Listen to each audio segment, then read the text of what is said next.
And welcome back. Will is going to be taking off his co-host hat and putting on his speaking legal discussion hat.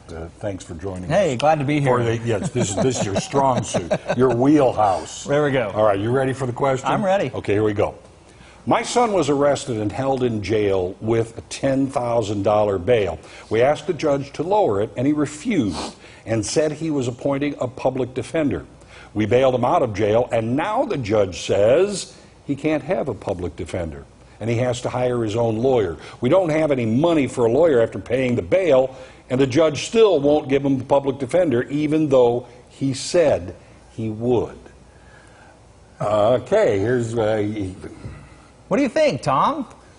I think as soon as you showed enough money to pay the bail, you showed enough money to find a public defender. Find your own lawyer. Yeah, that's the way the judge looks at it, for sure.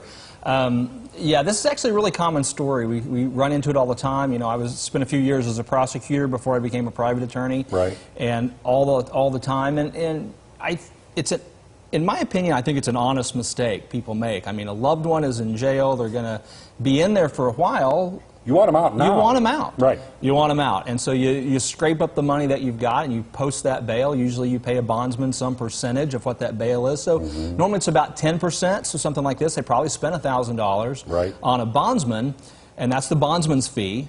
And then, yeah, the defendant gets out of jail, but then the judge turns around and looks at it and goes, well, if you had the money for a bondsman, then you should have had the money for the lawyer.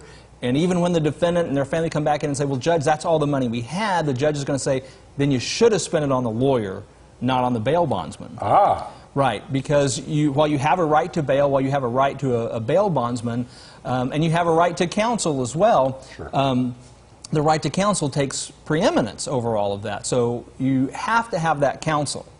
And so while the court can appoint that counsel, they generally don't want to do that unless you prove that you are indigent. And once you spend the money on a bail bondsman, you've sort of said, hey, I'm not indigent. Also, a lot of the times when you had a question. Go ahead.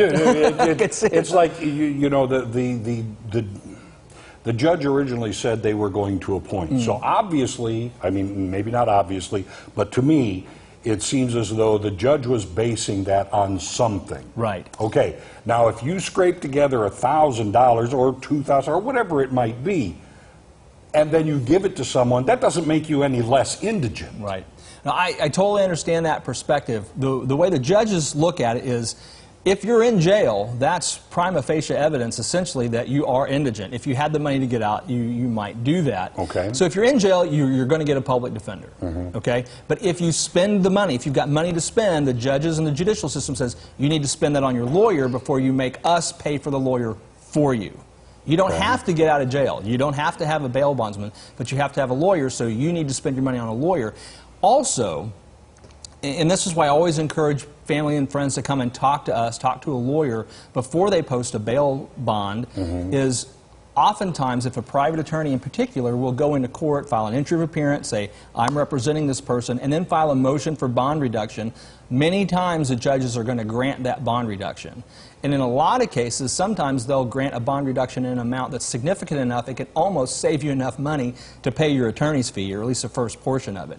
So a $10,000 bond like that, a judge might reduce that to $5,000 if an attorney enters first. So if you hire your lawyer first, you're going to save money because they can get a bond reduction in most cases. So it sounds a little bit like what you need to do is think first instead of, as many would do. I mean, you know, the son, you want to bail him out. You're reacting emotionally rather than intellectually. Well, and there are all kinds of arguments on both sides. Yeah. I mean, yeah, absolutely think it through. And first of all, just talk to a lawyer. Most of the time, lawyers will talk to you at least and give you some initial advice at no charge. And most of that time is going to be, don't post a bond, hire a lawyer, and then see if we can get the bond reduced.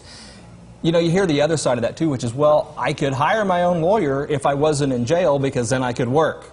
And then I could hire my lawyer. So the fact that you're keeping me in jail, Judge, is the reason I can't hire my own lawyer. And the judge then says, yeah, that's why I'm giving you a public defender. Now, if you hire your own lawyer, I might be able to let you out, and then you can get a job, and then you can pay for your lawyer. So it's sort of a chicken and the egg, yes, it is. Cart before the horse kind of thing. But the one thing that seems to, you know, cover all bases is find an expert first. Don't try to necessarily, I know you want to, but don't necessarily try to deal with it on your own. It's always more expensive to fix it later than it is to do it right the first time. So yeah, always talk to the lawyer first and find out, should we pay the bondsman? Should we wait and see what's going to happen? Okay. And there might be some different options, different ways to post that bond too. There are property bonds and some other ways too. All right. Well, when if people want more information about things like this, or the many things that we've covered throughout the time you've been here, how can they get that from you? Sure. Our website's at willworshamlaw.com. You can email me, wworsham@color10.com. We might answer that question on the air, or you can call the office at 863-9455. Pretty simple. Fairly simple. Fairly simple. There it is. Well, yeah, that was good. I like that. All right, up next, it's Dollars and Cents with Bruce Porter. All right, more Ozarks Live right after this.